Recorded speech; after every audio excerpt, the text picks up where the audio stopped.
तर हे आहेत प्रिया मावशीच्या सासरच्या फॅमिलीतली चिल्ड्रन पार्टी। बघा तुम्ही शिवा किती एन्जॉय करते सगळ्या मुलांसोबत। तर गाईज हो, मी तुम्हाला इथला डेकोरेशन दाखवलं नाही।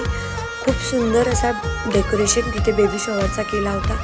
मला तर खूप आवडला। गाईज तुम्हाला कसं वाटला कमेंट नक्की करा। तर हे आहे गेसिंग ट्री। इथे माऊला गर्ल होणार की बॉय होणार।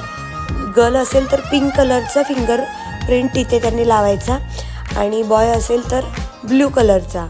तर आपल्या शिवाने पिंक कलरचा फिंगर प्रिंट इथे लावलेला आहे। तर ही आहे अन्वी दीदी आणि आर्या दीदी आणि हे प्रिन्स दादा आणि हा छोटा दादा त्यांचा। तर हे सगळे आहेत रिलेटिव्स, मामी, आत्या।